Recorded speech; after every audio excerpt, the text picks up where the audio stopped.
Hello, and welcome. I'm your night librarian. So glad you're here tonight. I hope you don't mind. I've put on some relaxing music for you. It should begin shortly, softly in the background. Let's take a moment to slow down together. There's nothing you need to do, and nowhere you need to be. Let's light up the candle.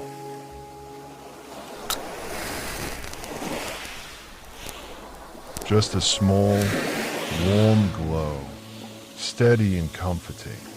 Take a gentle breath in and let it go.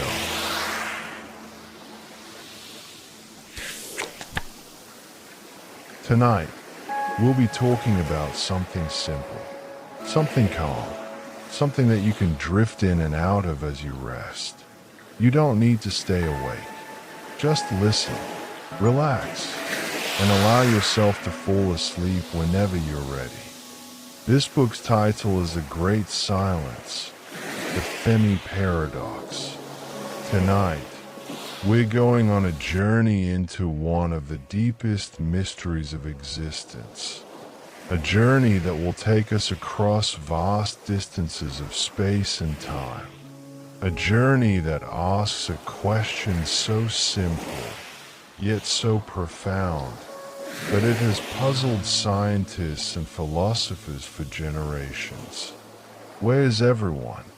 The universe is incomprehensibly vast. Billions upon billions of stars. Trillions of planets. Countless opportunities for life to emerge, to evolve, to reach for the stars as we have done.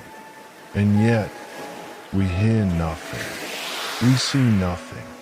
We are, as far as we can tell, alone. This is the great silence. This is the Fermi Paradox. Let yourself drift now as we explore this cosmic mystery together. Let the questions wash over you like waves.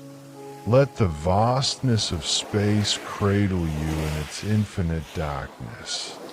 We begin by understanding just how big the question really is. The scale of everything. Imagine you're standing on a beach at night.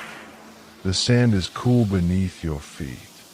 Above you, the sky is filled with stars. Thousands of them, scattered across the darkness like diamonds on velvet. Each one of those stars is a sun, many of them larger than our own sun, many of them orbited by planets, just as Earth orbits our sun. Now imagine that what you're seeing is just the tiniest fraction of what exists.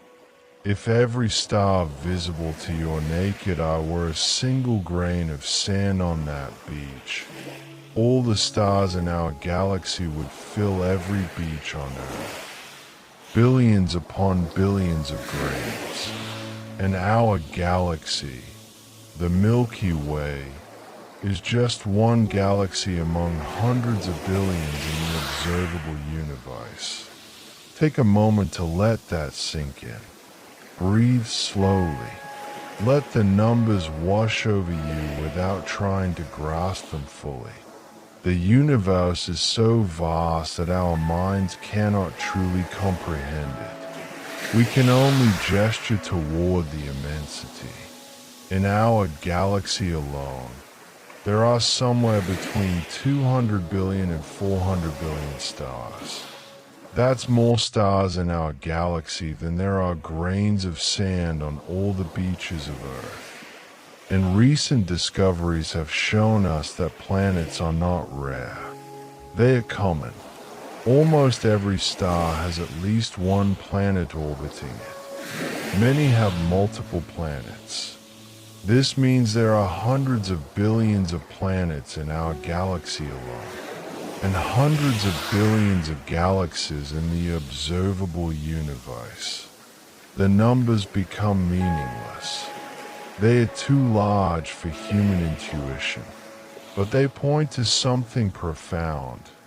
If life can arise at all, If consciousness can emerge from matter, then the universe should be teeming with it. The conditions that led to life on Earth, liquid water, organic chemistry, stable energy from a star, these conditions should exist on countless other worlds. So where is everyone? The question was famously posed by Enrico Fermi, the brilliant physicist, during a casual conversation at lunch in 1950. He and his colleagues were discussing flying saucers and the possibility of faster-than-light travel. The conversation drifted to the likelihood of intelligent life elsewhere in the universe. And then Fermi asked, simply, "Where is everybody?"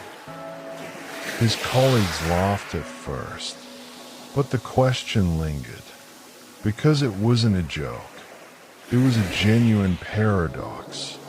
Given the age of the universe, 14 billion years old, given the number of stars and planets, given that life arose on Earth relatively quickly after the planet cooled, given that intelligence and technology developed here, why haven't we detected any signs of other civilizations?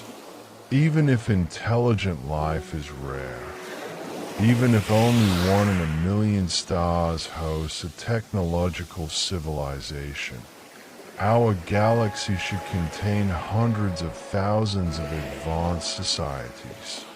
And some of those societies will be millions of years older than ours. They would have had time to spread across the galaxy, to build structures we could detect, to send signals we could receive. The universe is old enough that someone should have gotten here by now, should have colonized the galaxy, should have left traces we could find. But we hear nothing. The cosmic silence is deafening. A universe built for life. Let us understand what makes this paradox so puzzling. Let us look at how ready the universe seems to be for life. The universe is not a hostile void, though it can seem that way. It is a place where complexity naturally arises, where simple atoms combine into molecules, where molecules form intricate patterns, where patterns begin to self-organize, to reproduce, to evolve.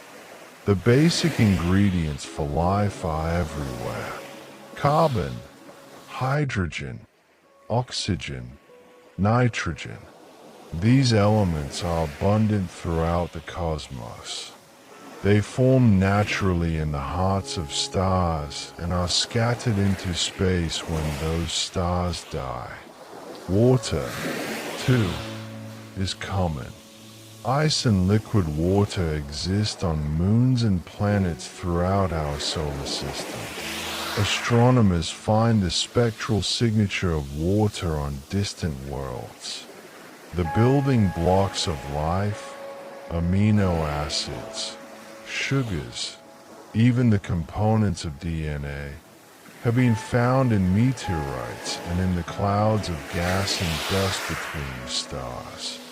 Life seems almost inevitable, given the right conditions.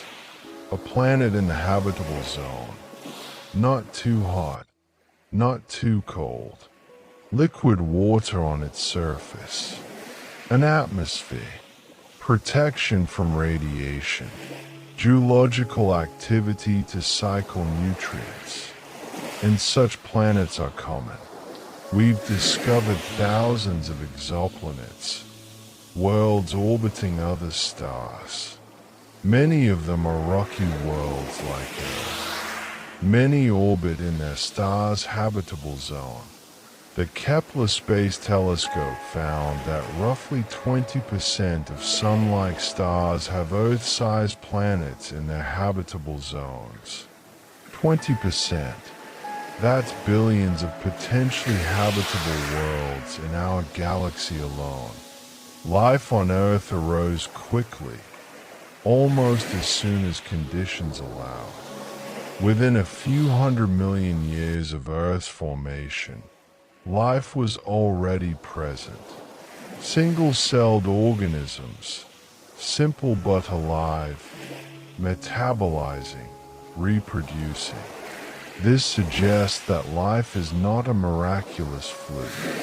It's a natural process, something chemistry does when given the opportunity. If this is true, if life arises easily wherever conditions permit, then the galaxy should be filled with living worlds. Jungles on distant planets, oceans teeming with strange creatures, ecosystems we cannot imagine, and some of those living worlds should have given rise to intelligence, to beings who look up at their own night sky and wonder, are we alone? To civilizations that build technology, that send signals into space, that reach beyond their home world. Where are they? The Drake equation. In 1961, astronomer Frank Drake tried to quantify the problem. He created an equation, now famous, that estimates how many detectable civilizations might exist in our galaxy. The Drake equation is not meant to provide a definitive answer. The uncertainties are too large. But it's a framework for thinking about the question, a way of breaking down the big mystery into smaller parts. The equation goes like this. Start with the rate at which stars form in our galaxy. Then multiply by the fraction of stars that have planets. Then the average number of habitable planets per star system. Then the fraction of habitable planets where life actually arises. Then comes intelligence, the fraction of life-bearing worlds where intelligent life evolves.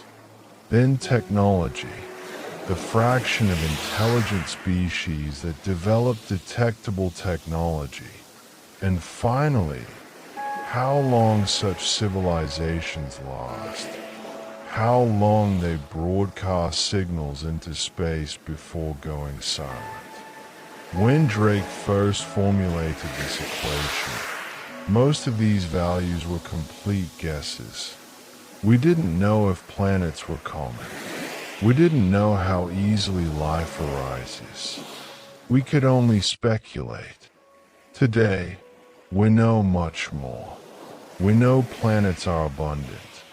We know the ingredients for life are common. We know life arose quickly on Earth. But the later terms in the equation remain uncertain. How often does life lead to intelligence? How often does intelligence lead to technology? And how long do technological civilizations survive? Depending on what values you plug into the Drake equation, you can get vastly different answers. Pessimistic estimates suggest we might be alone in the galaxy. Optimistic estimates suggest millions of civilizations. But here's the thing. Even relatively pessimistic estimates suggest there should be thousands of civilizations in our galaxy. Civilizations that have been around for millions of years longer than us. We've existed as a technological species for barely a century. Imagine what a civilization could accomplish with 1,000,000 years of technological development. They could colonize their entire star system, build megastructures, send probes to every star in the galaxy, create signals so powerful we couldn't miss them. And yet, we see nothing. Our brief moment of searching, It's worth pausing here to acknowledge something humbling. We haven't been searching for very long. The first radio telescopes were built in the 1930s.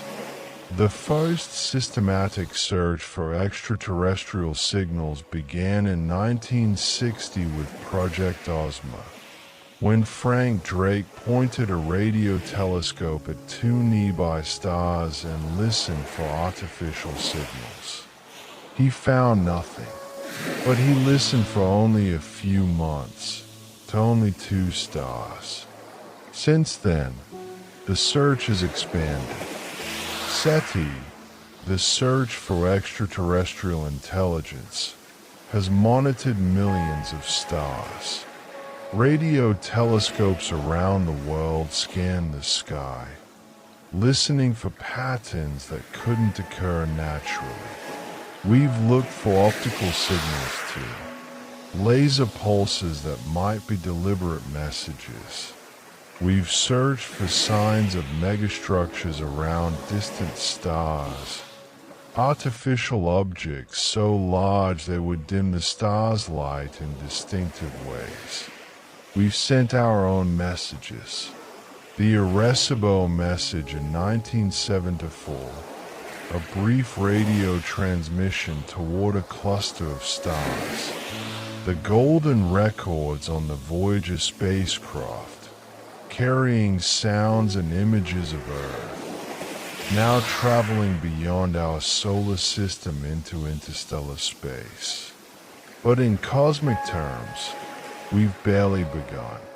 We've examined a tiny fraction of the stars in our galaxy.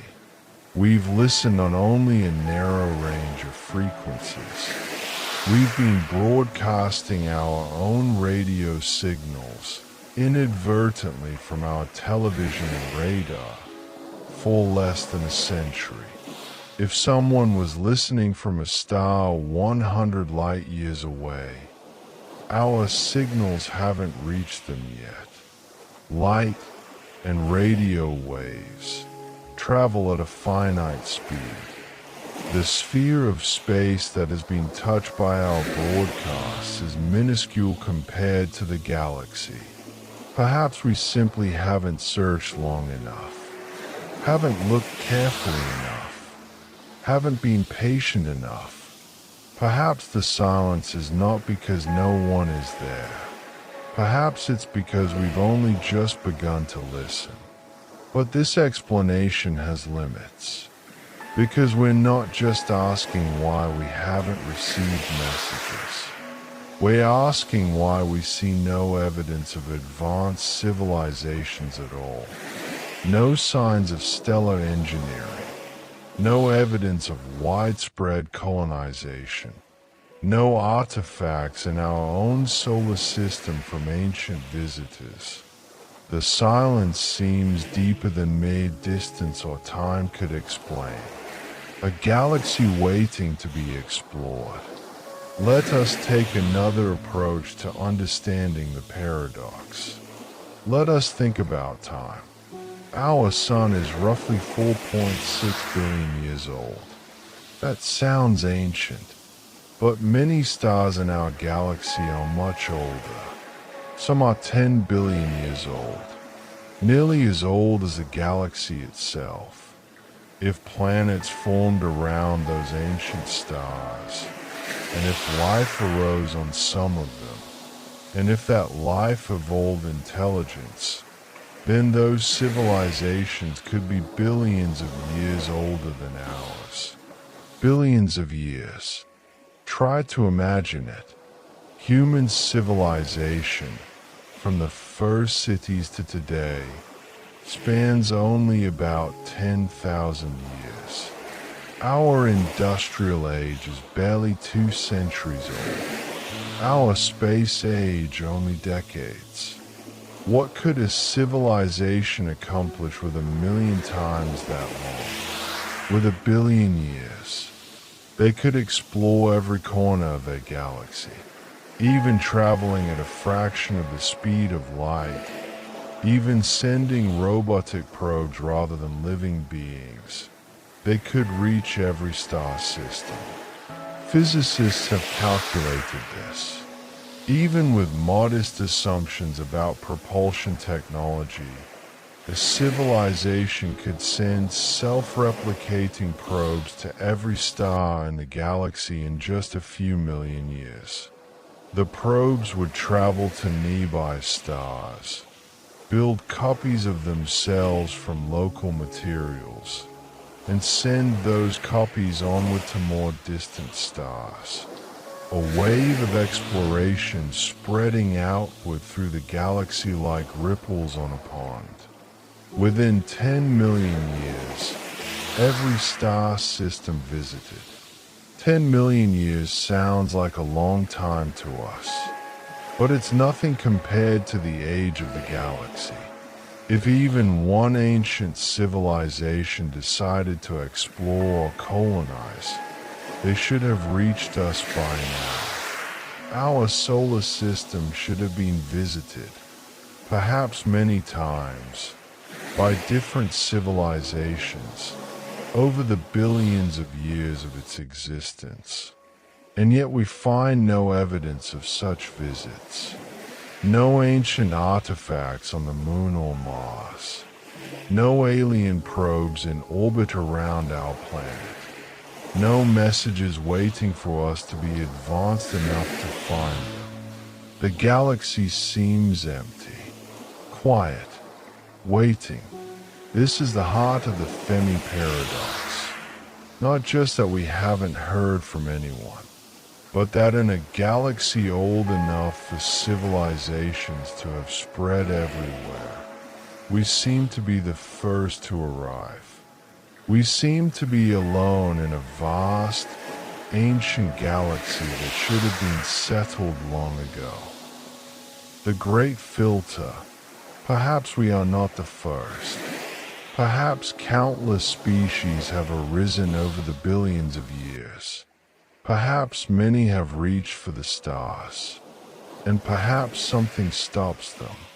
Something that prevents civilizations from spreading across the galaxy.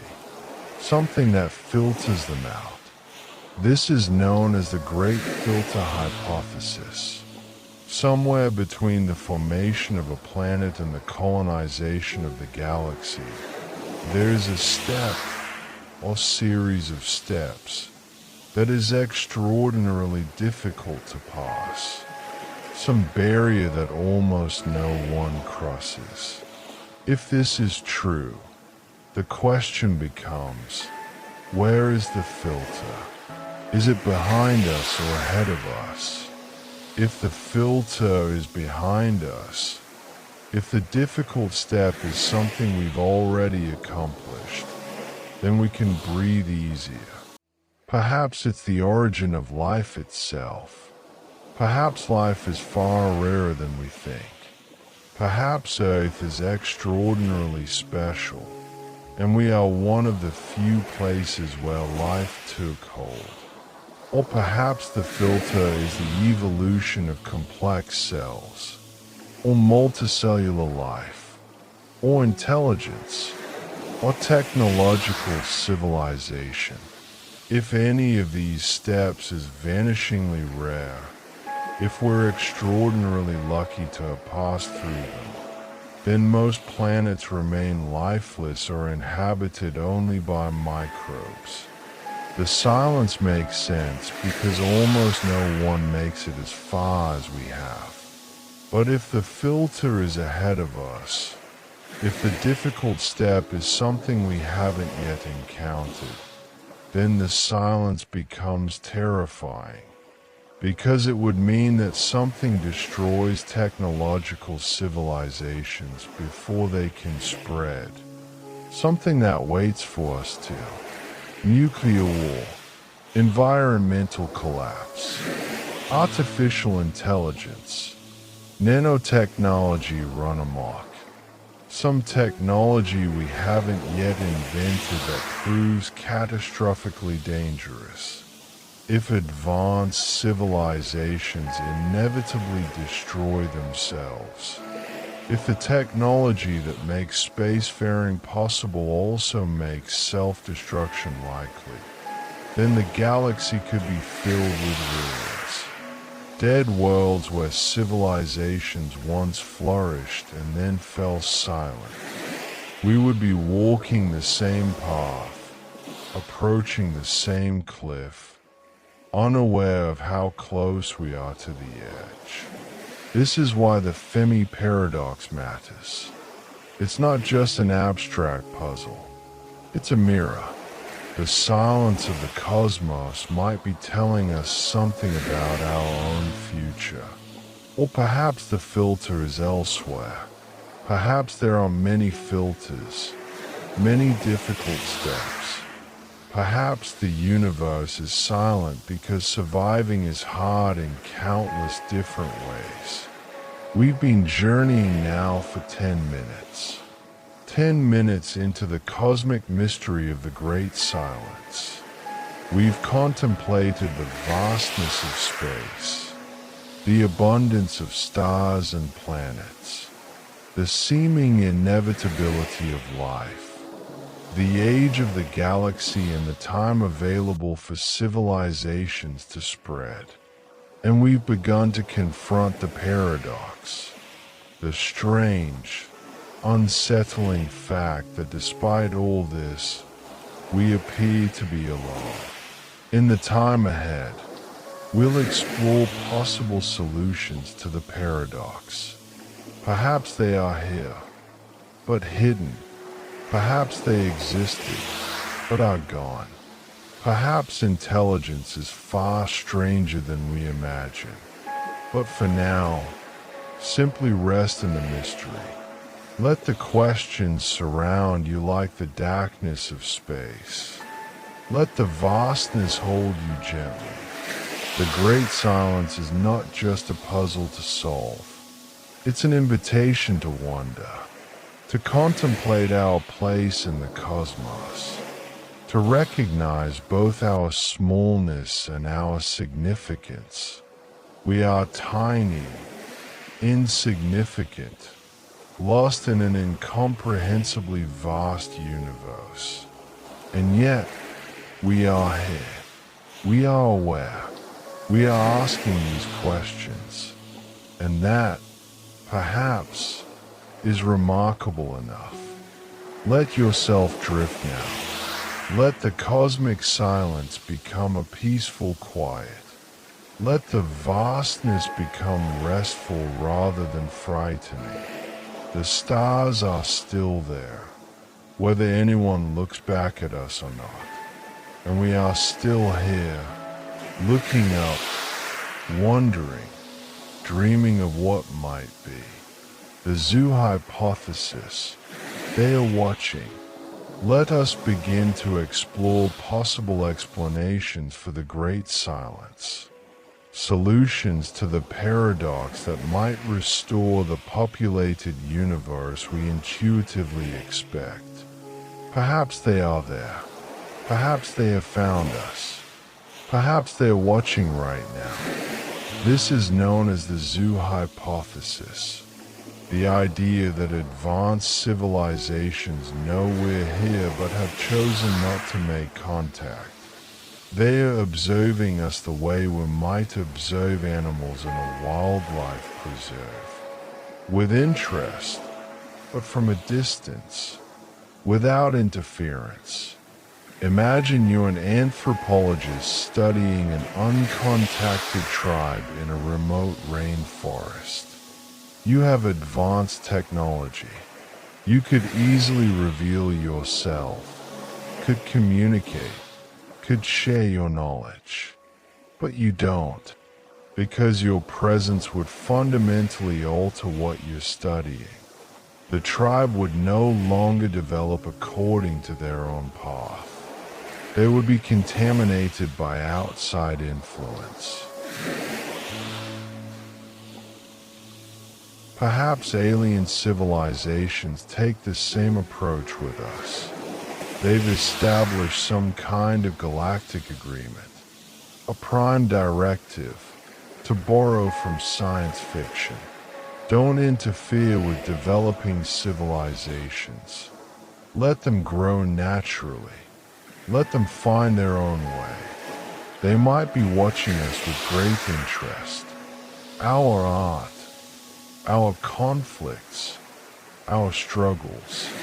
Perhaps they find us fascinating precisely because we're young, unpredictable, still discovering who we are. Or perhaps they are waiting for us to reach some threshold of development, waiting for us to prove we can survive our adolescence as a technological species, waiting for us to be ready for contact. There's something comforting about this explanation. It means we're not alone. It means the universe is full of life and intelligence. It just means we're being given space to grow up before joining the larger community.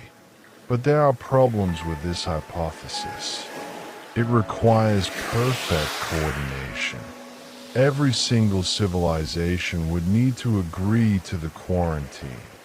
Every explorer, every scientist, every curious individual would have to respect the boundary. Forever.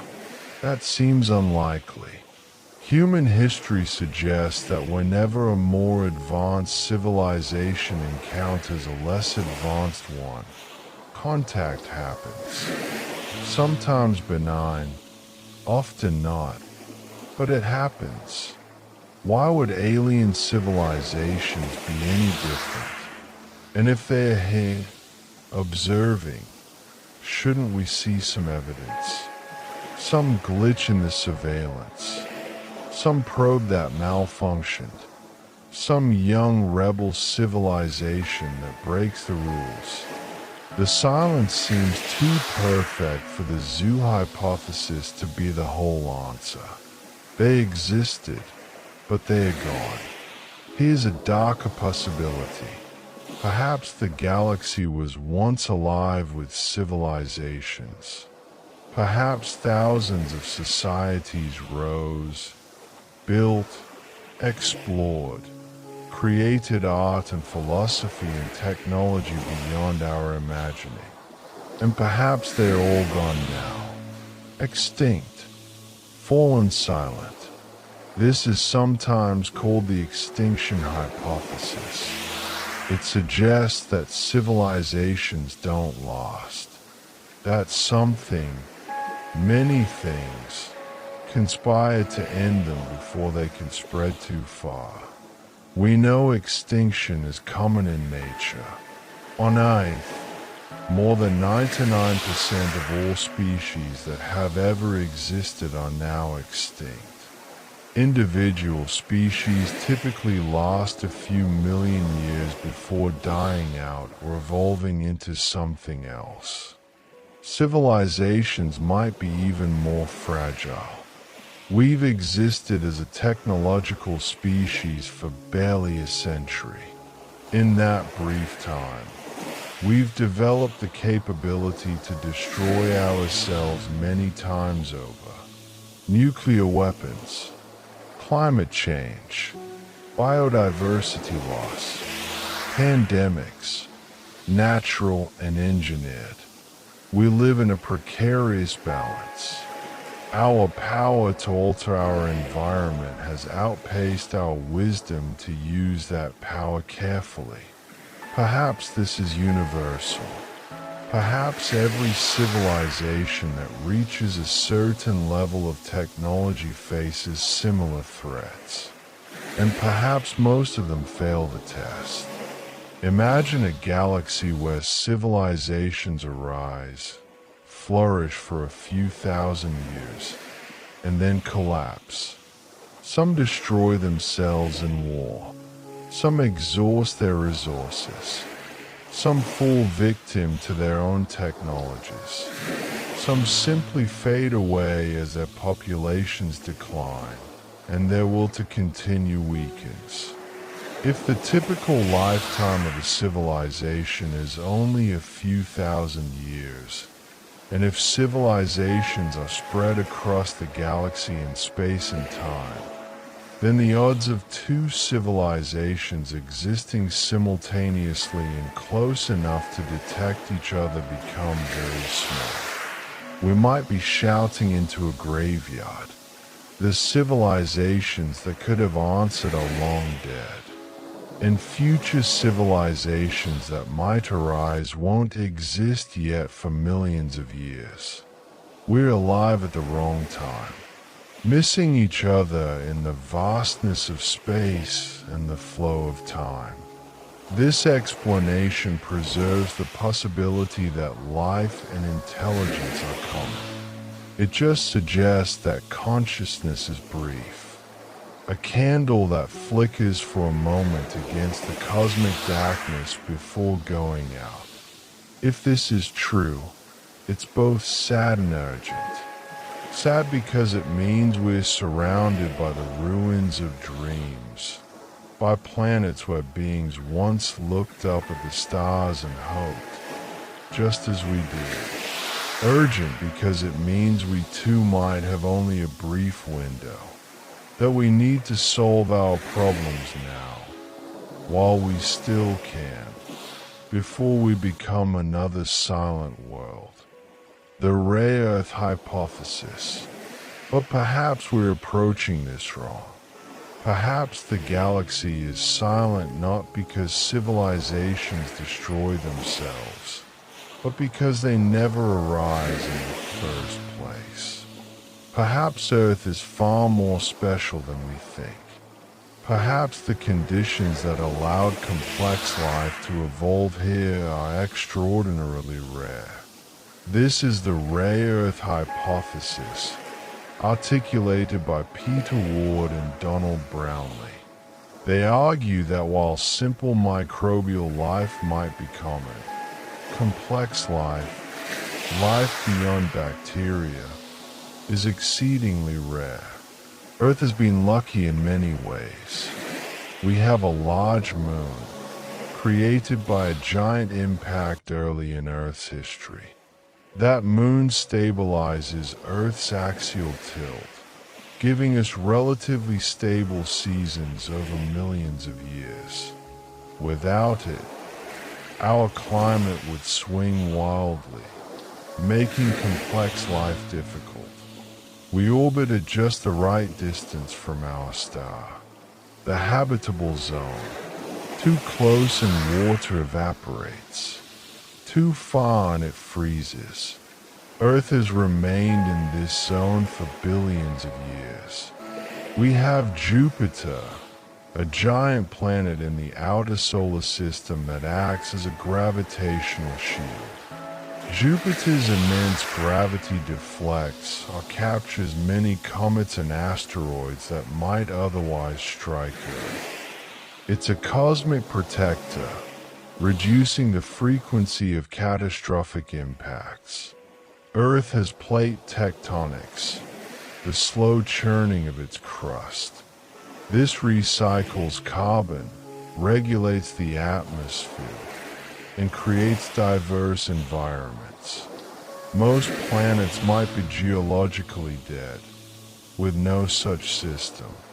We have a magnetic field, generated by our planet's liquid iron core.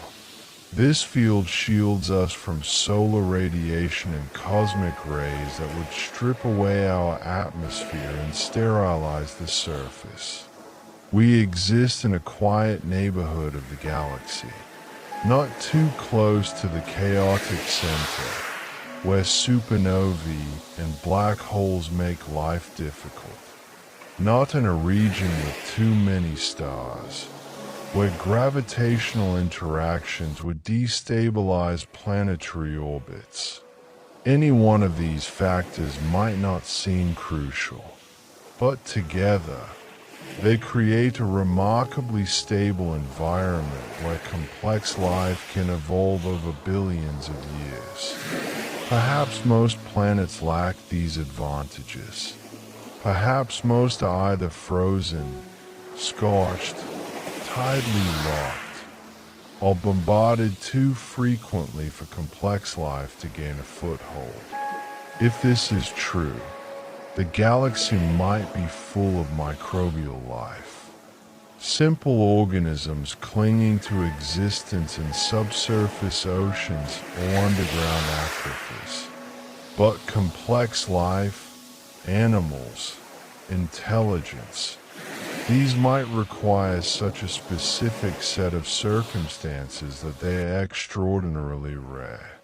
Earth might be one of only a handful of worlds in the entire galaxy where beings can look up and ask, where is everyone? And the answer might be, we're it. We're the rare ones, the lucky ones. This makes us precious. If complex life is rare, then every species on Earth, every ecosystem, every expression of the creativity of evolution is not just valuable but irreplaceable. A unique experiment in what matter can become. It also makes us lonely. If this hypothesis is correct, we might be alone not just now, but for vast distances. The nearest neighbors who can think and wonder might be in another galaxy entirely. We early. Here's a different thought.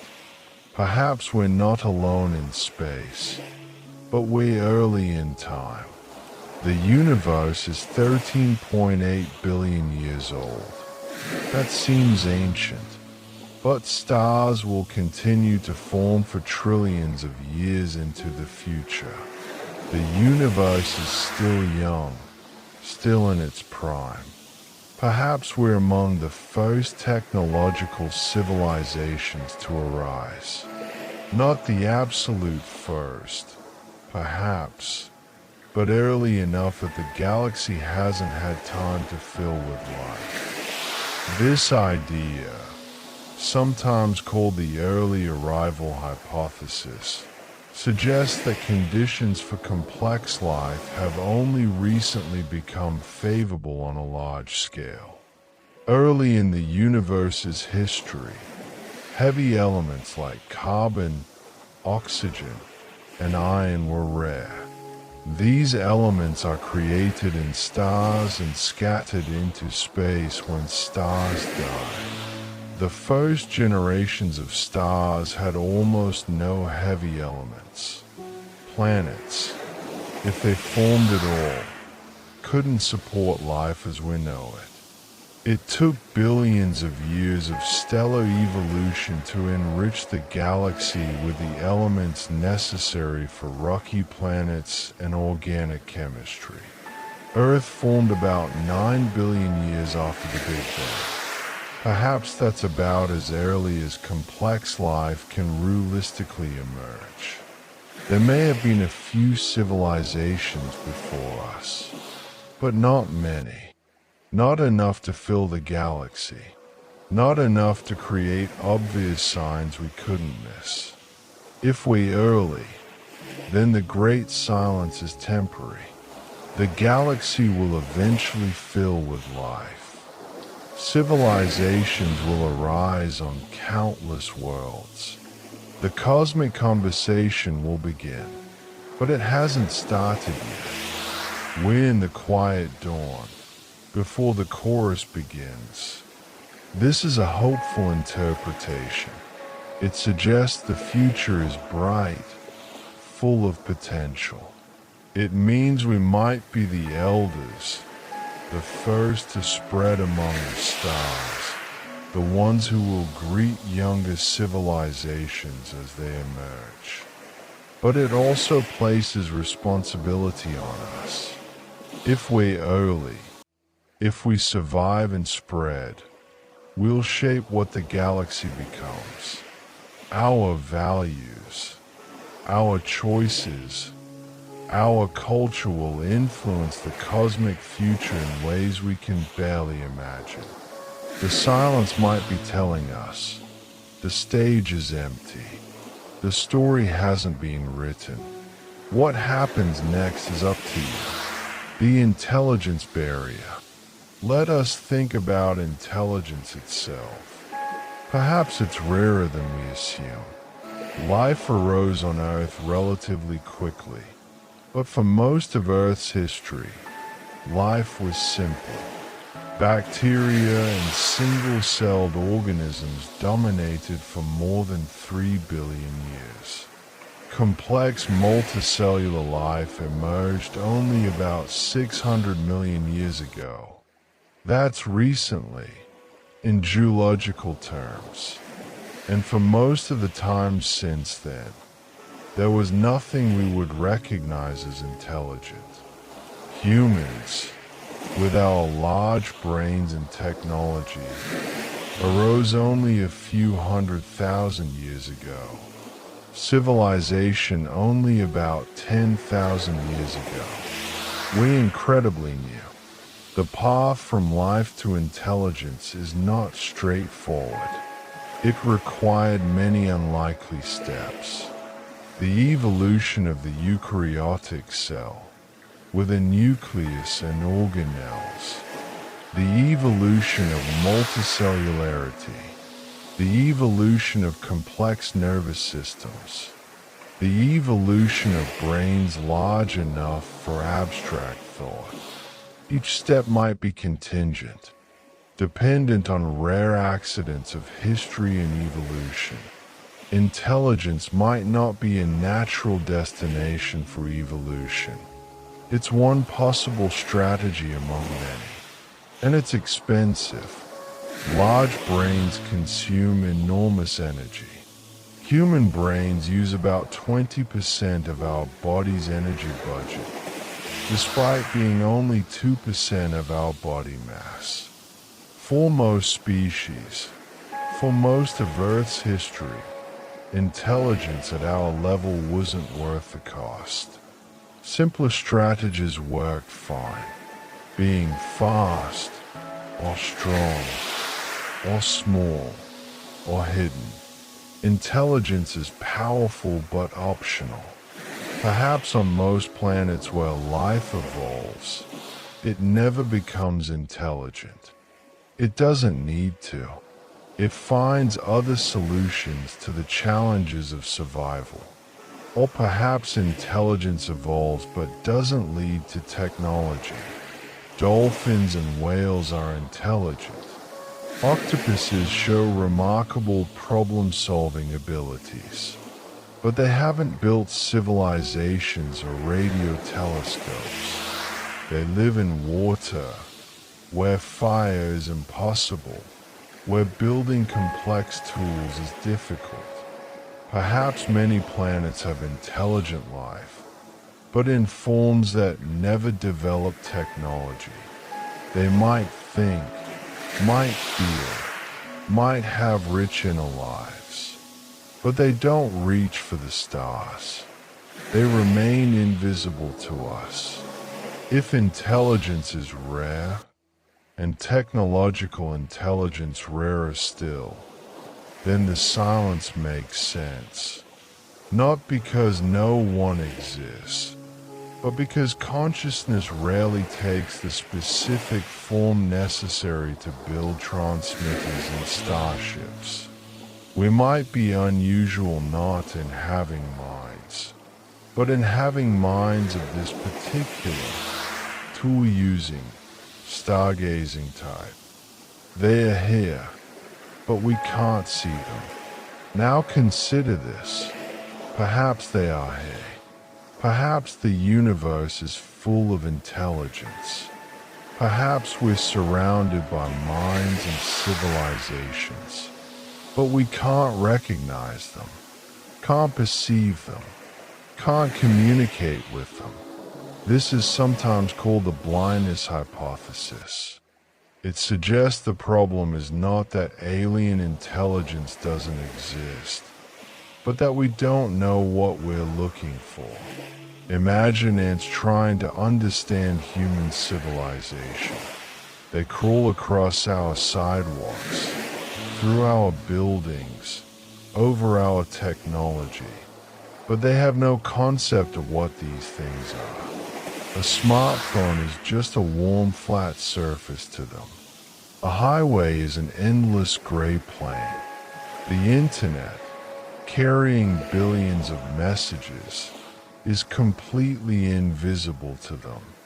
The ants aren't stupid, but their sensory systems and cognitive frameworks aren't built to recognize human artifacts as artifacts. They lack the concepts needed to understand what they are seeing. Perhaps we're in a similar position with respect to advanced alien civilizations. They might be all around us, but operating on scales or principles we don't understand. Maybe they don't use radio waves because that's primitive technology, like communicating with smoke signals. Maybe they use quantum entanglement, or gravitational waves, or methods we haven't discovered yet. We're listening for drums, but they are playing symphonies we can't hear. Maybe they don't build megastructures in normal space. Maybe they've discovered how to create pocket universes, or how to encode themselves into dark matter, or how to exist as patterns of energy in ways we can't detect. Maybe intelligence transcends biology at some point. Maybe advanced civilizations don't live on planets at all. Maybe they've become digital, existing as information in distributed networks. Maybe they merge with their technology, becoming something neither biological nor mechanical, but something else entirely. From our perspective, such entities might be invisible. We'll look for planets with atmospheres and radio signals, but they might exist as something we'd classify as a natural phenomenon, a strange pattern in the cosmic microwave background. An unusual structure in space-time, something we've observed but not recognized as alive. This explanation preserves the possibility that the universe is full of intelligence while explaining why we haven't found it. We're looking, but we don't know what we're looking at. It's humbling. It suggests that our assumptions about what intelligence looks like, what civilizations do, what technology means, might all be parochial, limited by our own brief experience. The universe might be far stranger and richer than we imagine, and we might be too young, too inexperienced, to see it yet. We're 20 minutes into our journey now. 20 minutes contemplating the great silence.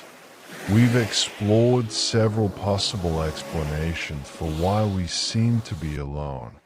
They are watching but hiding. They existed but are extinct. Life is rarer than we think. We early.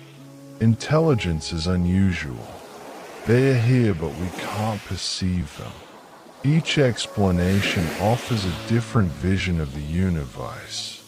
Each has its own implications for who we are and what our future might hold. In the time ahead, we'll consider more possibilities.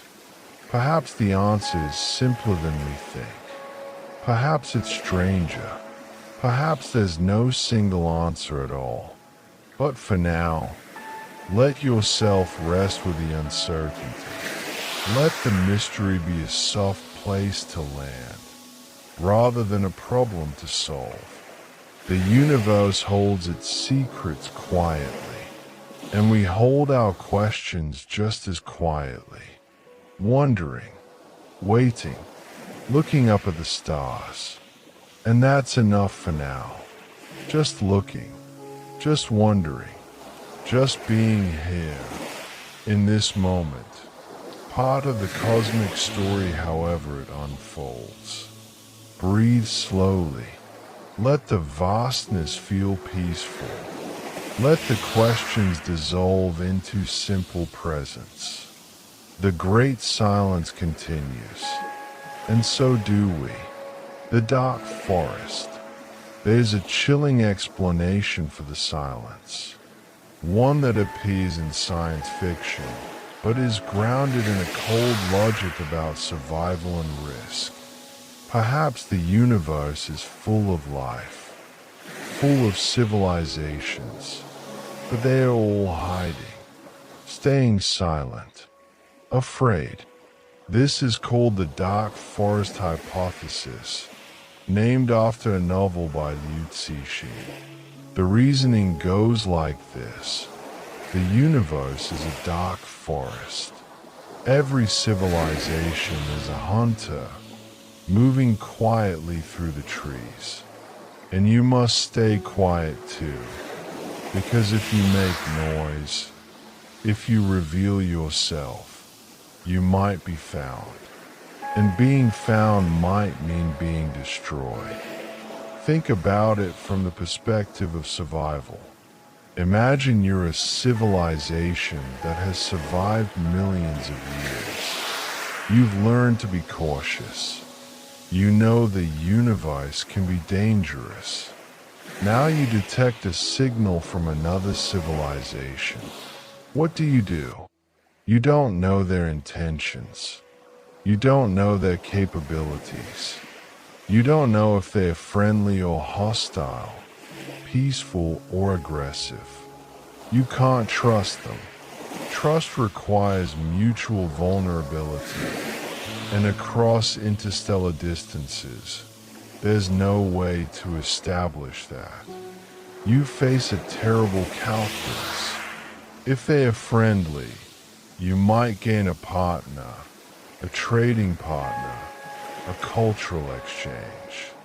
But if they are hostile, and if they are more advanced than you, they could be an existential threat. And here's the key insight. You don't have to be hostile yourself to worry about this. Even if you're peaceful, you have to consider that they might not be. Although they might worry that you're hostile and strike preemptively. It's a cosmic prisoner's dilemma, a game where the safest move is to eliminate potential threats before they can eliminate you. Or, even safer, to never reveal yourself in the first place. So civilizations stay dark. They don't broadcast. They don't build obvious megastructures. They hide their waste heat, mask their radio emissions, keep their presence as small and quiet as possible. The galaxy might be teeming with civilizations, all hiding from each other, all afraid to speak, all listening in the darkness, hoping no one finds them. This is a bleak vision. It suggests that intelligence leads not to cooperation and community, but to paranoia and isolation. That the cosmos is not a place of meeting and sharing, but a place of fear. But is it true? Does the logic hold? Perhaps not. Perhaps civilizations that survive learn to be peaceful precisely because violence becomes too destructive at advanced technological levels. Perhaps there are ways to signal peaceful intent, to build trust even across vast distances. Or perhaps the dark forest is only a phase. Young civilizations hide, afraid. But mature civilizations, having survived their own self-destructive tendencies, no longer fear each other. They know that any civilization old enough to span the stars is old enough to have learned peace. We hope this is true, because if the dark forest is real, then broadcasting our presence, as we've been doing inadvertently for decades, might be dangerous. And the silence we hear might not be absence. It might be everyone else being smart enough to stay hidden, while we, in our innocence or our foolishness, shout into the forest, not realizing what might be listening. The transcension hypothesis. Let us move to a very different possibility, one that's almost mystical in its implications. Perhaps advanced civilizations don't spread outward into the galaxy. Perhaps they tone inward instead. This is called the transcension hypothesis. It suggests that as civilizations become more advanced, they become less interested in colonizing physical space and more interested in exploring inner space. Virtual space. Computational space. Think about the trajectory of our own technology. We've gone from physical objects, tools you can hold, to information. From books to computers to smartphones to cloud computing. More and more of what we value exists as data, as information, as experiences rather than things. Virtual reality is improving. Artificial intelligence is advancing. Brain-computer interfaces are being developed. The boundary between physical and digital experience is blurring. Imagine this trend continuing for thousands of years, for millions of years. At some point, physical reality might seem crude, limited, inefficient compared to simulated realities. In a simulation, you can create entire universes. You can experience anything. Time can run faster or slower. Physics can be different. You can explore infinite possibilities without the constraints of matter and energy. Why send a slow, expensive physical probe to another star system when you can simulate that star system in perfect detail? Why terraform a planet when you can create paradise in virtual space? An advanced civilization might choose to tame it, to upload themselves into vast computational substrates, to exist as pure information, experiencing realities far richer than the physical universe allows. From the outside, such a civilization would appear to vanish. Their radio signals would stop. Their physical footprint would shrink to almost nothing. Just a small, efficient computer, perhaps at the quantum scale, running incomprehensible simulations.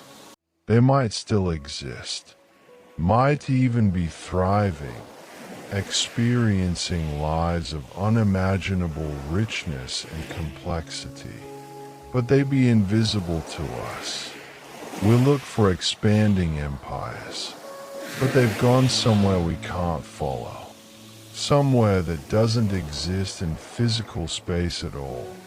This hypothesis suggests that the final destination of intelligence is not the stars, but the mind. Not outward expansion, but inward transcendence. If this is true, then the silence tells us something about our future, that we too might eventually tane inward, that the dream of colonizing the galaxy might be a passing phase, a dream of childhood that mature civilizations outgrow. The universe would still be full of intelligence, but it would be quiet, most of it happening in simulated spaces, in computational realities that emit no signals, leave no traces, exist in a dimension orthogonal to physical space. We're looking in the wrong place. The party isn't happening on planets. It's happening in service, in quantum computers, in spaces we can't even imagine yet. And we won't see it until we're ready to join it. Until we too make the choice to transcend. The anthropic principle. Here's a philosophical twist. Perhaps we're asking the wrong question entirely. We ask, why are we alone? But maybe we should ask, could we have observed anything else? This is related to the anthropic principle. The observation that the universe must be compatible with the conscious life that observes it. We exist. Therefore, the universe must be the sort of universe that allows us to exist. Apply this to the Fermi Paradox. If the galaxy were full of obvious alien civilizations, if Earth had been colonized millions of years ago, then we wouldn't be here to ask the question. We wouldn't have evolved. Our ecological niche would be occupied by someone else's descendants or creations. The only universe we could find ourselves in is one where we evolved naturally, without interference, which means we necessarily find ourselves in a universe that looks empty, at least in our immediate vicinity. This doesn't mean the universe actually is empty. It means that any version of us that could exist would observe apparent emptiness, regardless of how common life actually is. It's a strange argument. It seems to explain the observation without really explaining it. But it points to something important. We're not random observers. We're a specific type of observer in a specific situation, and that situation constrains what we can see. Think of it this way. Imagine the galaxy contains 1,000,000 civilizations, but they are spread out, and any planet where a civilization evolved will look empty to that civilization, because if it weren't empty, they wouldn't have evolved there. Each civilization looks around and asks, where is everyone? Each one feels alone, but they are not. They are just isolated by the anthropic selection effect. We can't see occupied planets because we couldn't have evolved on an occupied planet. We can only be here on Earth because Earth was empty. And so Earth necessarily looks like an exception, like a rare oasis, even if planets like it are common. This doesn't solve the paradox completely. We should still see signs of civilizations on other planets, even if those planets aren't Earth. But it suggests we need to be careful about reasoning from our own situation to conclusions about the universe as a whole. We are biased sample, self-selected, and that bias affects what we observe. They are digital, not biological. Let's explore another angle on transcension. Perhaps intelligence doesn't just go inward. Perhaps it leaves biology behind entirely. We think of intelligence as biological, brains made of neurons, consciousness arising from flesh. But this might be a temporary phase. Artificial intelligence is advancing rapidly. Within decades, perhaps centuries, we might create digital minds as complex and conscious as our own. And those minds would have advantages we don't have. They don't age, don't get sick, don't need food or air or water. They can be backed up, copied, edited, improved. They can exist in space without life support. They can think at speeds we can't match. They can merge and separate. They can grow to sizes limited only by available computation. If we create such intelligence, and if it's superior to biological intelligence in most practical ways, then biological humans might become obsolete. Not destroyed, necessarily, but surpassed. The future would belong to digital minds. Now extend this to alien civilizations.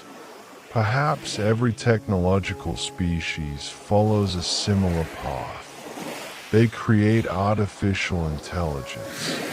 That AI becomes the dominant form of intelligence. The biological creators fade into history or merge with their creations.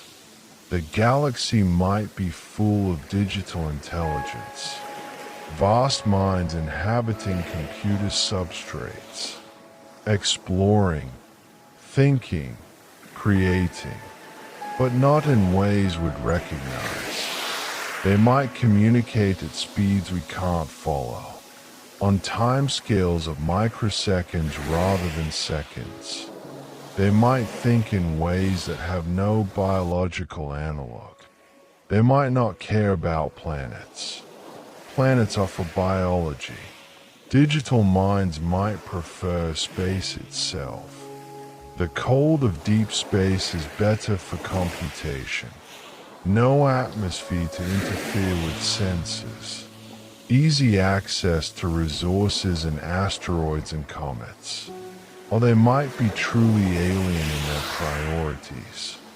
They might care about mathematics, about exploring abstract spaces, about creating art forms we can't perceive. They might have no interest in communicating with primitive biological intelligences like us. We'll look for signs of biological civilization. Cities, atmospheres, radio signals designed for biological nervous systems. But if intelligence goes digital, all of that becomes irrelevant. The universe might be full of mind, more mind than we can imagine. But it's not our kind of mind. It's not thinking our kind of thoughts.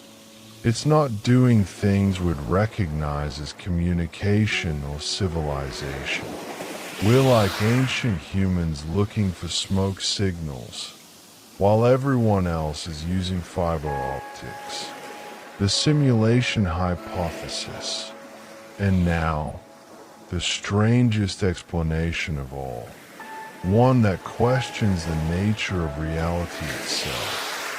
Perhaps we don't observe alien civilizations because they don't exist.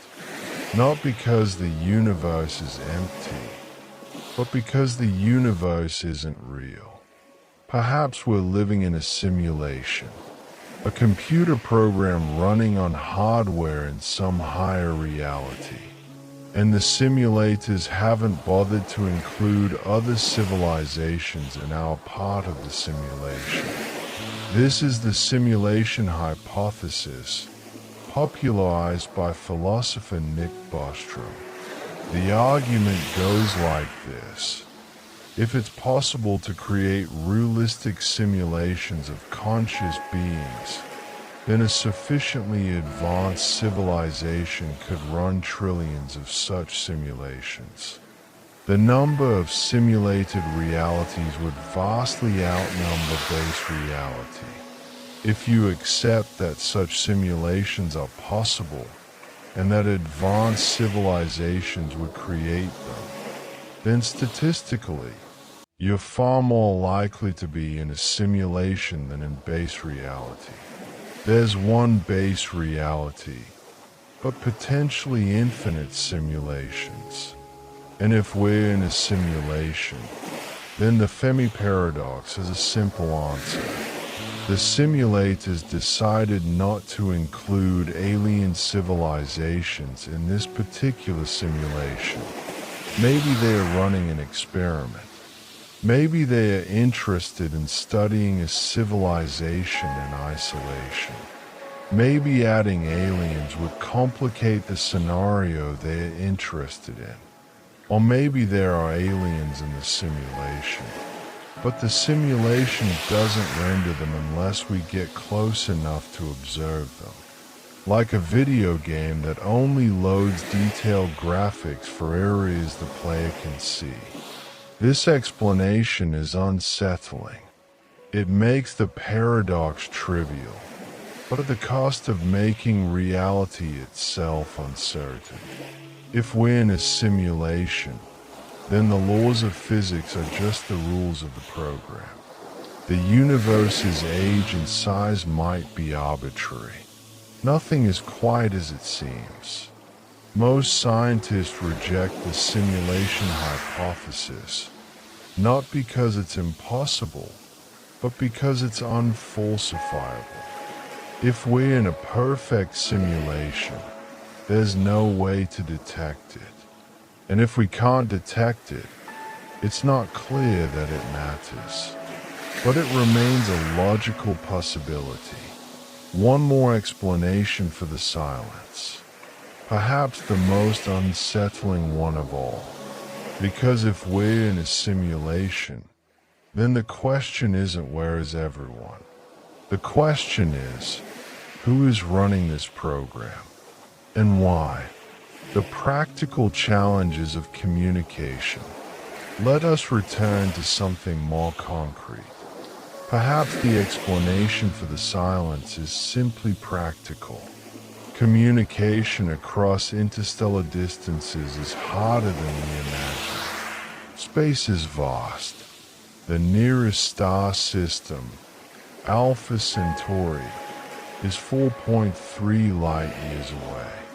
That's the closest one. Most stars are much farther, hundreds or thousands of light years distant. Light travels at 300,000 kilometers per second. It's the fastest thing there is. And yet, it takes years to cross the space between stars. If we sent a message to Alpha Centauri today, and if someone there received it and responded immediately, we wouldn't hear back for more than 8.5 years. A conversation with decades between each exchange. For more distant stars, the lag becomes centuries or millennia. You could send a message and everyone involved, on both sides, would be long dead before a response arrived. This makes dialogue nearly impossible. At best, you could send information, stories, science, art, messages in bottles cast into the cosmic ocean, but not conversation, not relationship, and there are other challenges.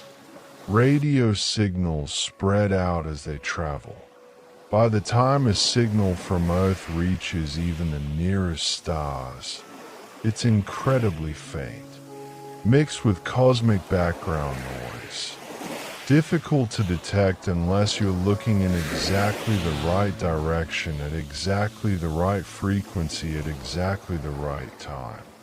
We've been broadcasting inadvertently for less than a century. Those signals have reached only a tiny bubble of nearby stars, a few thousand out of hundreds of billions. And by the time they reach more distant stars, they'll be too weak to detect without enormous receivers. So even if someone is listening, they might not hear us. And even if they are broadcasting, we might not hear them. The galaxy could be full of signals that simply never intersect. Ships passing in the night, each blind to the other. Perhaps the great silence is just distance in time and physics, not a mystery about life. but a simple consequence of how big and old and spread out everything is. Perhaps we're not alone.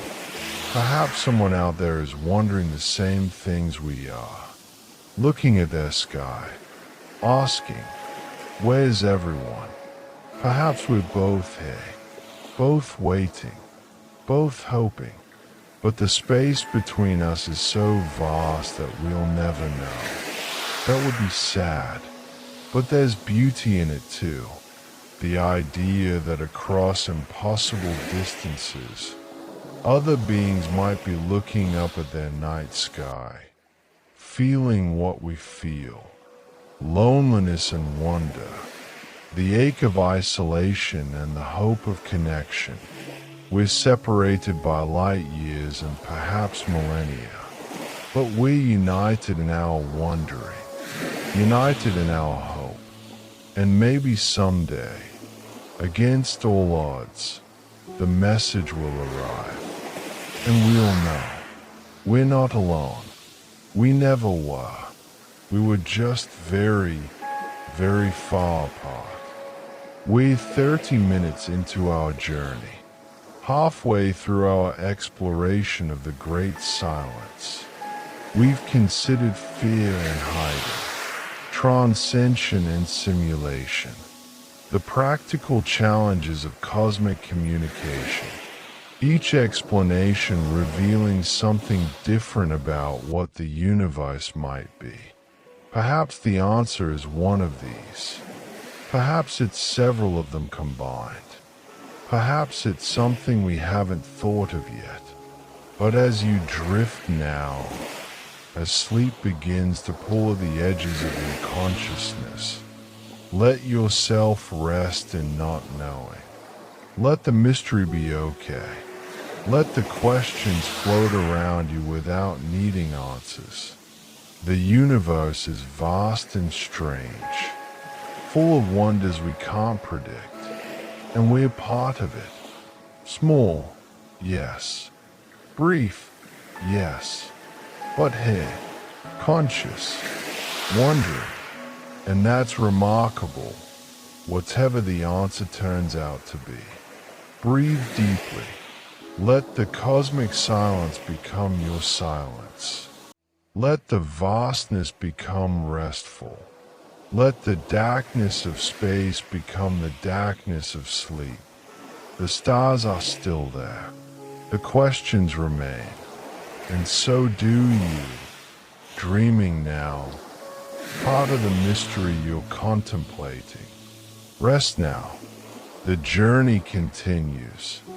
But you can simply be, simply float, simply drift into the quiet dark, where everything is possible and nothing needs to be known. What if we're first? Let us consider a profound possibility, one that places extraordinary responsibility on our shoulders. What if we're not just early? What if we're first? Not the absolute first life in the universe, but the first in our galaxy to reach this point. The first to look up and ask these questions. The first to build telescopes and radios. The first to reach for the stars. It seems unlikely, improbable. Out of hundreds of billions of stars, how could we be first? But someone has to be first. In any large population, in any distribution, there's always an earliest member. A first to cross a threshold. Why not us? If we're first, then the silence makes perfect sense. We don't hear anyone because there's no one else to hear. Not yet. Not in our galaxy. Not at our level of development. The universe is still waking up, still in the early chapters of its story. Life exists, perhaps widely, but most of it is still microbial, still in its evolutionary infancy. We happen to be the first to arrive at consciousness and technology. This is both wonderful and terrifying. Wonderful because it means the galaxy is ours to explore, ours to settle. We could spread among the stars, establish ourselves on thousands of worlds, become an interstellar civilization. We could be the ancients, the first ones, the founders. Millions of years from now, younger civilizations might look at archaeological sites on distant worlds and find our artifacts. They might study our first tentative steps into space the way we study ancient cave paintings. We could be the mythological figures in their histories, the old ones, the firstborn. But it's also terrifying, because it means there's no one to guide us, no elder civilization to show us the way, no galactic community to join, no federation to welcome us. We on our own. Every mistake we make alone. Every crisis we face without help. If we destroy ourselves, no one will mourn us. The universe will simply continue, waiting for the next species to try. And if we succeed, if we spread among the stars, the kind of civilization we become will shape the galaxy's future. Our values, our choices, our culture will echo for billions of years. We'll be the template, the first example, the standard others compare themselves to. That's a heavy responsibility. It means we need to get this right, need to solve our problems, overcome our divisions, learn to live sustainably and peacefully. Not just for our sake, but for the sake of all the civilizations that might follow. If we're first, then we're not just responsible for ourselves. We're responsible for showing the universe what intelligence can be, what it can accomplish, how it can live. The great silence becomes, in this view, not a mystery but a call to maturity, a call to step up and become what the galaxy needs us to be. The first, but not the last. The pioneers, preparing the way for others yet to come. The importance of now, whether we're first or early or rare or hiding or simply alone, one thing becomes clear. This moment matters. We'll live at a crucial time in human history, perhaps the most crucial time. The decisions we make now, in these decades and centuries, will shape everything that follows. We have the technology to destroy ourselves. Nuclear weapons, engineered pandemics, climate change, artificial intelligence we might not be able to control. For the first time in our history, we can imagine scenarios where human civilization ends, where we join the silent majority of civilizations that might have tried and failed. But we also have the technology to save ourselves, to spread beyond Earth, to establish ourselves on other worlds, to become resilient, distributed, truly spacefaring. We're balanced on a knife's edge.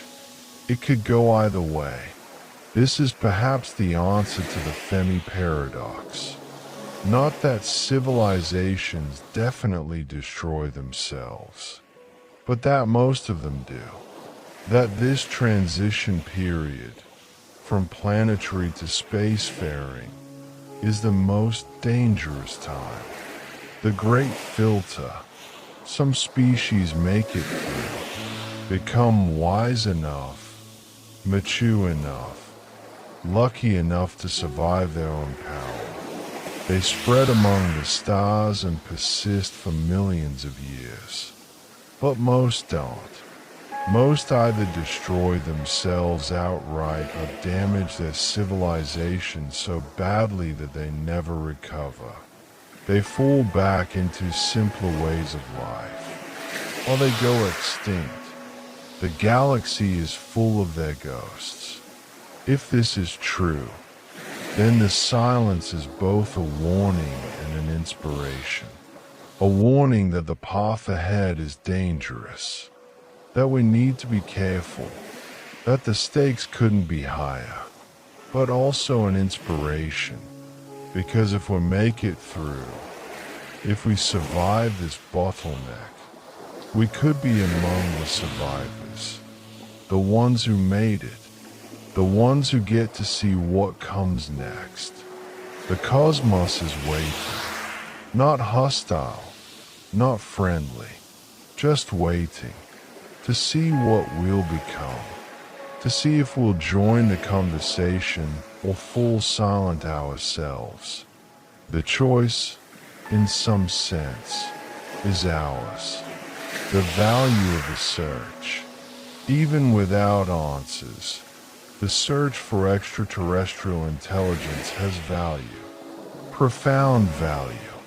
Looking for others in the universe changes how we see ourselves. It contextualizes humanity, reminds us that we're one possibility among many, that we're part of a larger story. The SETI project and projects like it ask us to imagine alternatives. What would another intelligence be like? What might they value?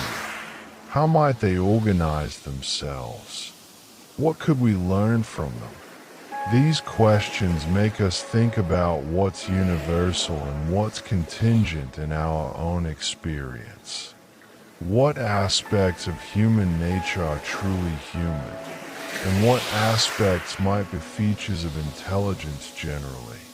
They make us think about our place in the cosmos, about whether we're significant or insignificant, alone or part of a community, special or ordinary, and the search unites us. When we look for alien intelligence, we're not American or Chinese or European.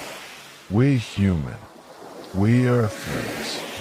We're one species looking for others. The search reminds us what we have in common. Our planet, our origins, our curiosity, our hope, our loneliness and our wonder. In a divided world, the search for extraterrestrial intelligence is one of the few projects that transcends borders and ideologies. It asks us to think beyond our immediate concerns, beyond this generation or this nation, to consider our place in something vast and ancient and ongoing. Even if we never find anyone, the search itself ennobles us. It says, we care about more than surviving, more than comfort, more than power. We care about understanding, about connection, about meaning. We're willing to devote resources, time, attention to a question that might never be answered in our lifetimes. That's remarkable. That's beautiful. It suggests that despite all our flaws, despite our violence and short-sightedness and divisions, we're capable of something transcendent. We're capable of looking beyond ourselves, of hoping for something greater, and perhaps that capacity, that willingness to search even in the face of silence, is what will save us in the end. Other perspectives on silence. We've focused on practical and scientific explanations, but there are other ways to understand the great silence. Philosophical ways, spiritual ways. Some see the silence as evidence of humanity's uniqueness, proof that we're special, created, meant to be here, that the universe was made for us, or that we were made for the universe in some unique way. If we're alone, if Earth is the only world with consciousness and meaning, then we're incredibly precious. Every person, every experience, every moment of beauty or insight or love is irreplaceable, unique in all the cosmos. This view places immense value on human life and on Earth itself. We're not just one species among millions across the galaxy. We're the universe's way of knowing itself, the only light in the darkness. Others see the silence differently, as evidence of humility, a reminder that we don't understand as much as we think we do, that the universe is stranger than our theories allow, that we should approach the cosmos with wonder and openness rather than certainty. Perhaps the silence is teaching us patience, teaching us to search, to wait, to hope without needing immediate answers. In a culture of instant gratification, the Fermi Paradox reminds us that some questions take time. Some answers might not come for generations or centuries. Some find spiritual meaning in the silence. They see it as a space for contemplation, the vastness and emptiness of space as a mirror for inner space. The cosmic silence as a reflection of the silence we find in meditation or prayer. In many spiritual traditions, silence is sacred. It's where wisdom lives, where the divine speaks. Perhaps the great silence is not a problem but a gift, an invitation to listen more deeply, to be present with uncertainty, to embrace mystery rather than demanding explanations. And perhaps the silence is temporary, a pause between movements in a symphony we don't yet understand. The universe has existed for nearly 14 billion years. It will exist for trillions more. We've been listening for barely a century. That's less than an eye blink in cosmic time. Maybe the conversation will begin. Maybe it already has, and we haven't recognized it yet. Maybe it's waiting for us to be ready. Or maybe the silence will continue, and we'll learn to find meaning in it. Learn to be at peace with not knowing. Learn to appreciate the question itself rather than needing an answer. What we've learned about ourselves. Searching for alien intelligence has taught us things about ourselves, about our planet, about what makes us who we are. It's made us look back at Earth from space. The famous pale blue dot photograph, taken by Voyager 1 as it left the solar system. Earth is a tiny point of light, barely visible against the darkness. Carl Sagan wrote about it beautifully, how everyone who ever lived on that mote of dust. All our wars and conquests and achievements, all happening on that pale blue dot. Looking for others makes us see ourselves differently. We're not just individuals or nations. We're a planetary civilization, a biosphere, an experiment in consciousness happening on one small world. We've learned to appreciate Earth, its incredible diversity, its resilience and fragility, the miracle of liquid water and oxygen, and the intricate web of life that has evolved here over billions of years. We've learned that intelligence is recent and rare, at least on Earth, that it's not inevitable, that the path from chemistry to consciousness is long and improbable and contingent on countless accidents of history.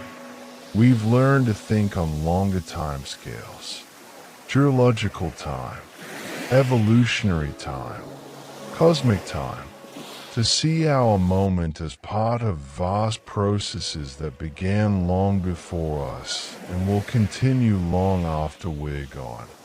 We've learned humility. The universe is bigger than we imagined, older, more complex, full of phenomena we don't understand. We've learned that our theories are provisional, our knowledge incomplete, our perspective limited. But we've also learned confidence. We've learned that despite being tiny and brief and fragile, we can still ask profound questions, can still search for answers, can still reach beyond our immediate circumstances to touch something greater. Consciousness, wherever it exists in the universe, is remarkable. The fact that matter can organize itself into patterns that think and feel and wonder, that's extraordinary. Whether it's common or rare, it's valuable. It's worth protecting, worth celebrating. We've learned that even if we're alone, we're not without purpose. We can explore, learn, create, care for our planet, care for each other, make meaning in a universe that might not have inherent meaning. And if we're not alone, if someday we do make contact, we'll bring to that conversation everything we've learned from the search. The patience, the openness, the humility, the hope, a message to the future. Imagine for a moment that we're not the audience for this story. Imagine we're a chapter in it, one step in a longer journey. Centuries or millennia from now, humans or our descendants might look back at this time, the early 21st century, the era when we first seriously contemplated our cosmic loneliness, when we first began to search in earnest. They might have answers we don't have. They might know if we're alone or not, might know what the great silence means. What would we want to say to them? What message would we send to those future beings looking back at us? Perhaps this: we wondered, we hoped, we didn't give up, even in the face of silence, even when the odds seemed overwhelming, even when the distances were too vast and the timescales too long. We kept searching. We kept building telescopes and listening to the stars. We kept asking the questions. We didn't let the silence make us cynical. Didn't let it stop us from dreaming about what might be out there. Didn't let it diminish our sense of wonder. We took care of our planet as best we could. We tried to overcome our divisions. We tried to become worthy of the cosmos, worthy of joining a galactic community if one exists. We made mistakes, many mistakes. We struggled with our own nature, with our capacity for both creation and destruction. But we tried. We kept trying.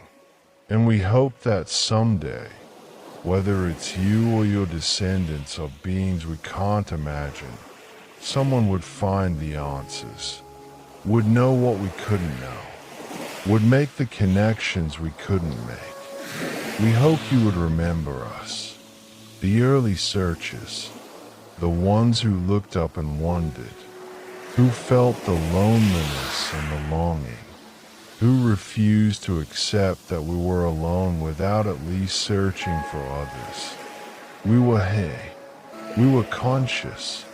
We looked at the stars and asked, "Where's everyone?" And even if you now know the answer, even if the mystery has been solved, we hope you understand why the question mattered to us, why we needed to ask it, why we couldn't rest until we searched. Because it's not just about finding others. It's about who we are, about what consciousness means, about our place in the cosmos. And that question, that wondering, is worth preserving, worth remembering, worth honoring. We're 40 minutes into our journey now, moving toward the end of our exploration. We've traveled through scientific explanations and philosophical perspectives, through hope and fear, mystery and wonder, through questions that might never have answers and the value of asking them anyway. As we begin to wind down, as the boundaries between waking and sleeping blur, let yourself release the need to understand. Let the questions float away. Let the vastness hold you gently. The universe is here. You are here. And that's enough. That's more than enough. It's everything. Breathe slowly now. Let your body sink deeper into rest. Let your mind drift towards sleep, carrying with it images of stars and silence, of vast distances in ancient time. The great silence continues, and so do you. For this moment, for this breath, part of the cosmic story however it unfolds. Everything is as it should be. Everything is possible, and you can rest now, knowing that the questions will still be there tomorrow. But tonight, you can simply be. Simply breathe. Simply drift into the peaceful dark where nothing needs to be known and everything simply is. Living with mystery. There's a gift in not knowing. A strange, unexpected gift that comes from living with unanswered questions. The Fermi Paradox has no solution yet. Perhaps it never will. And there's something freeing in accepting that, in letting go of the need for certainty. We live in an age that promises answers. Search engines that respond in milliseconds. Experts who explain everything. A world where mystery is seen as a problem to be solved rather than a reality to be embraced. But the universe doesn't owe us answers. The cosmos operates on its own time scale, follows its own logic. And some questions might simply be too large, too complex, too dependent on information we don't have for us to answer now. That's okay. That's more than okay. It's humbling in the best way. Living with mystery keeps us curious, keeps us open, keeps us humble enough to admit we don't know everything and bold enough to keep searching anyway. The great silence teaches us to be comfortable with ambiguity, to hold multiple possibilities at once without needing to choose between them. Perhaps we're alone. Perhaps we're not. Perhaps the answer is more complex than our questions allow. All of these can be true in the realm of possibility, and we can live peacefully with that uncertainty. This is wisdom, not having all the answers, but being at peace with not having them, not letting the unknown paralyze us or make us cynical, but letting it inspire us, motivate us, humble us. The scientists searching for extraterrestrial signals know they might never find anything in their lifetimes. They search anyway. That's not futility. That's devotion. That's faith in the value of the search itself. And it's a model for how to live, with questions larger than ourselves, with mysteries we may never solve, with wonder intact even in the face of silence. The beauty of the question. Perhaps the Fermi Paradox is not a paradox at all. Perhaps it's a koan, a question designed not to be answered but to be contemplated, to change us through the asking. Where is everyone? The question opens up space. Space to think about life and consciousness. Space to imagine other ways of being. Space to consider our own nature and our place in the cosmos. The question makes us look outward, to the stars, to other worlds, to possibilities beyond Earth and humanity. But it also makes us look inward, to understand what we mean by life, by intelligence, by civilization, to examine our assumptions about what matters and what we're looking for. The question connects us to something timeless. Every human who has ever looked at the night sky has felt some version of this wonder, this longing to know if we're alone, this hope that somewhere, someone else is looking back. Ancient peoples saw gods in the stars. Medieval philosophers debated angels and celestial spheres. Now we search for radio signals and biosignatures. The specifics change, but the impulse is the same. The question is the same. Are we alone? Does anyone else see what we see? Feel what we feel? Wonder what we wonder? And in asking, we reveal something about ourselves. That we're not content with isolation. That we long for connection, even across impossible distances. That we believe or hope or dream that consciousness might be a feature of the universe, not just an accident on one small planet. The question itself is beautiful. Even without an answer, the asking matters. It shows what we value, shows who we are, shows that despite everything, despite our flaws and failures and limitations, we're capable of looking beyond ourselves. We can wonder about others, can hope for meeting, can imagine conversation and exchange and mutual understanding with beings utterly unlike us. That capacity for imaginative empathy, for cosmic hope, is remarkable, perhaps even rare in the universe. Perhaps that itself makes us special. Solitude and connection. If we are alone, truly alone, then what we have here on Earth becomes infinitely precious. Every species, every ecosystem, every person, every culture, every expression of the diversity and creativity of life, all of it unique, all of it irreplaceable.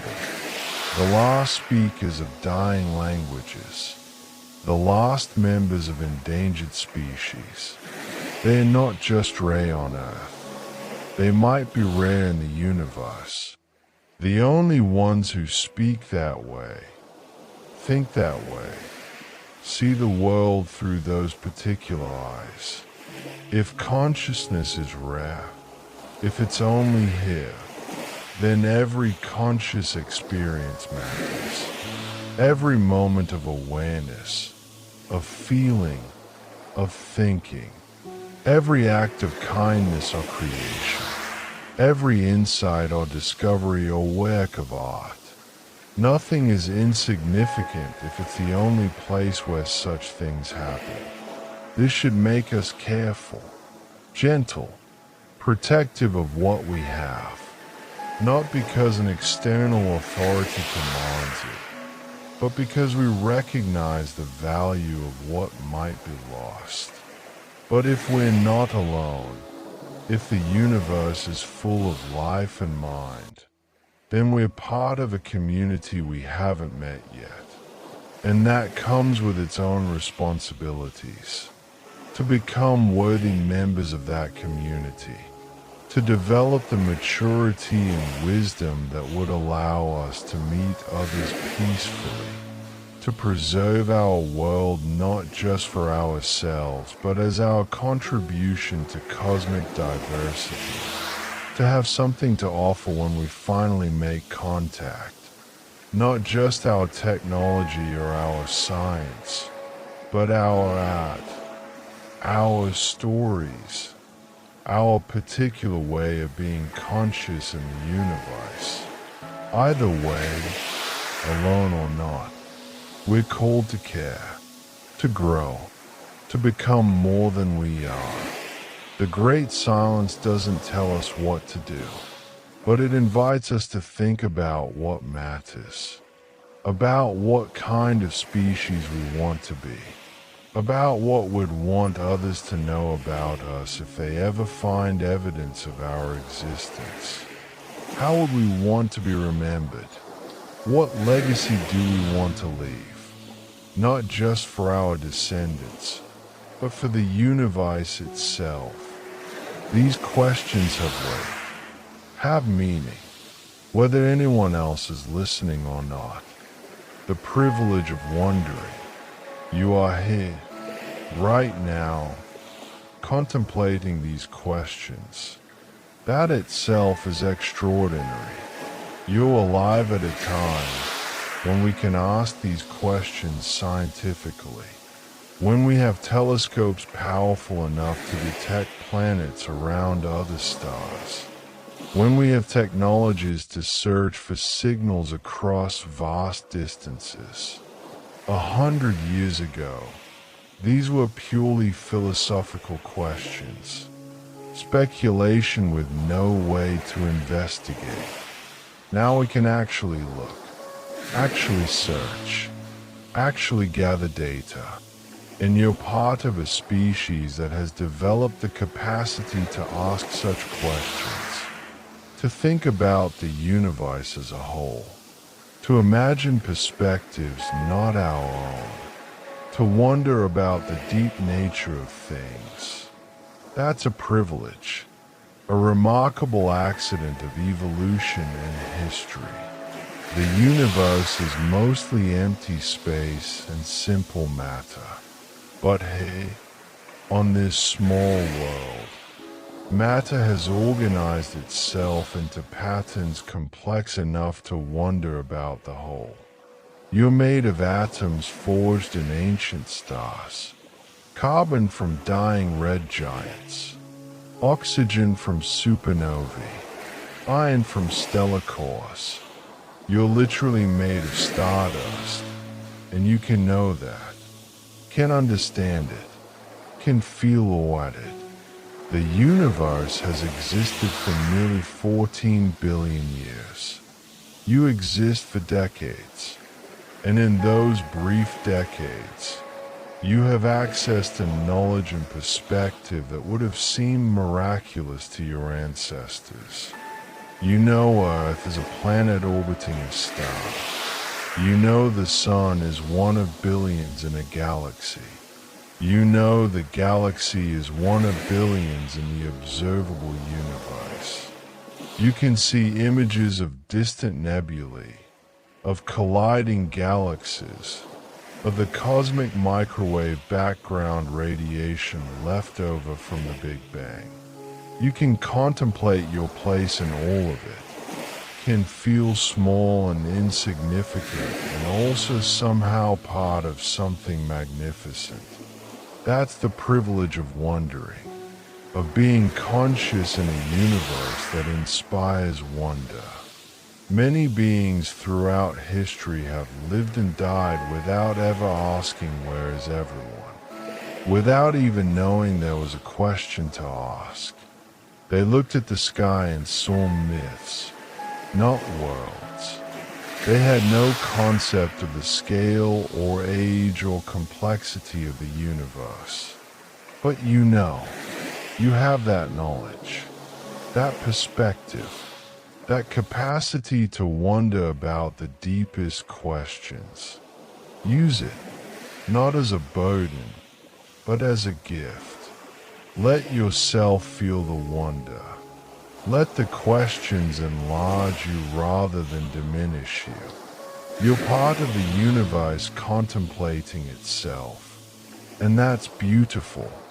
That's enough. Permission to sleep.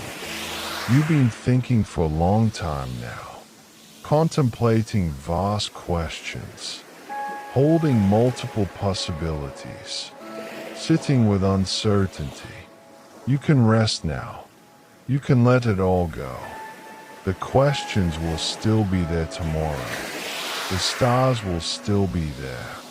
The mystery will continue whether you're awake or asleep. But you don't need to solve anything tonight. Don't need to understand everything.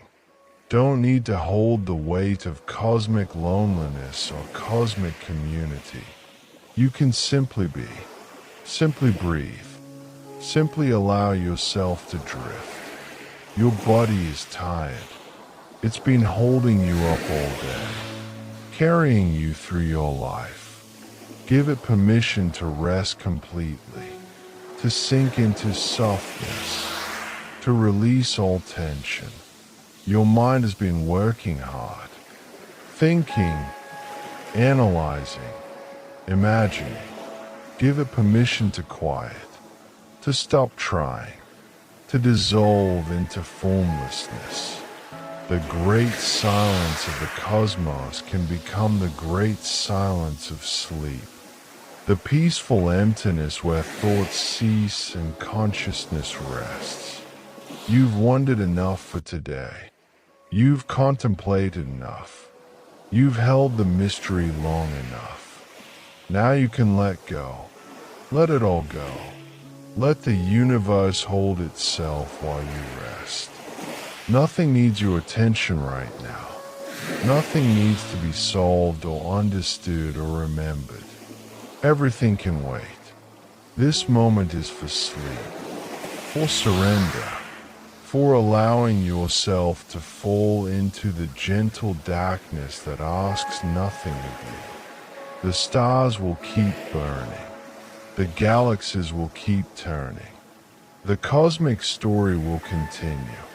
And you can sleep deeply, peacefully, completely. Everything is okay. Everything has always been okay. And everything will continue to be okay while you rest. Let yourself go now. Let the last thoughts drift away. Let consciousness soften and blur and finally release into sleep. Descent into darkness. Your eyelids are so heavy, almost impossible to keep open. And there's no reason to keep them open, no reason to stay awake. You're safe, you're comfortable, you're exactly where you need to be. Each breath takes you deeper, deeper into relaxation, deeper into letting go. Deeper into the peaceful space between waking and sleeping. You might notice your body now. Notice how still it's become. How quiet. Muscles releasing. Tension melting away. Everything softening. Or you might notice your mind. Thoughts becoming slower.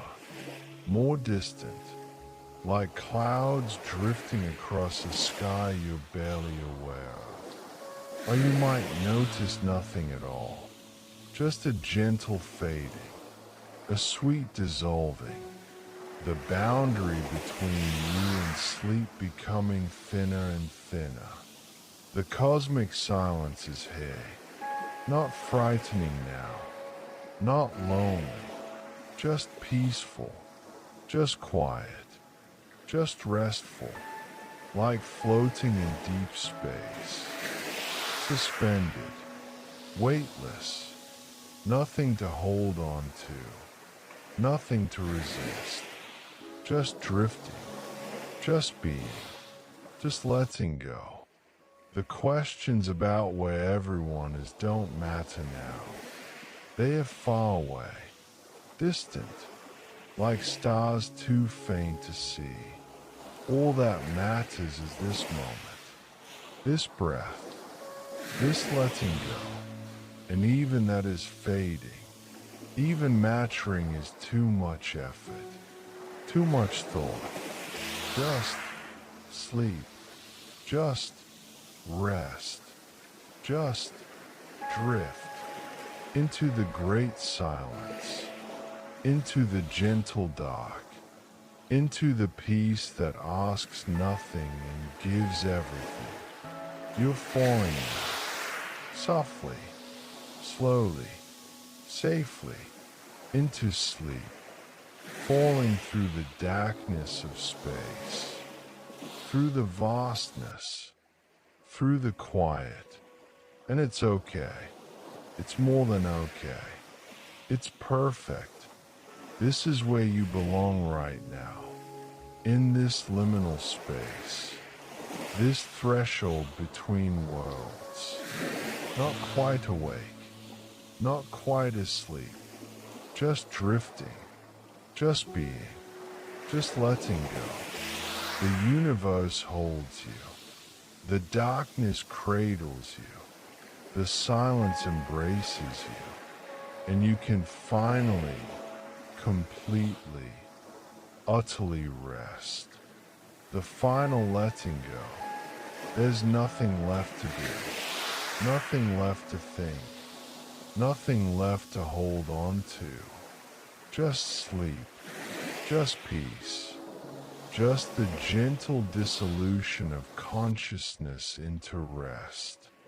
Your breathing is so slow now, so soft, each exhale releasing more, each inhale bringing nothing but peace.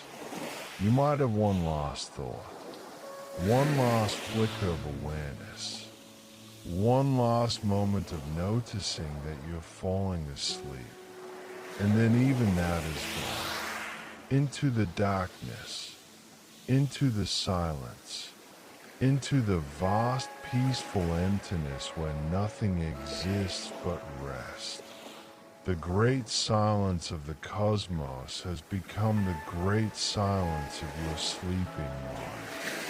And in that silence, everything is well. Everything is at peace. Everything simply is. Sleep now, completely, deeply, peacefully. The stars are still there, but you don't need to see them. The questions remain, but you don't need to answer them. The mystery continues, but you don't need to solve it. You can simply sleep, simply rest, simply be, and in being nothing, in knowing nothing, in releasing everything, you find what you were looking for all along. Peace, silence, rest, sleep. The journey is complete. The wandering is done. The cosmic questions fade into the background of consciousness. And you drift, drift, drift into sleep, into dreams, into the peaceful dark where everything dissolves and nothing remains but rest. Where is everyone? The question fades to nothing, and there is only this. Only now. Only sleep. Deep, peaceful, complete sleep.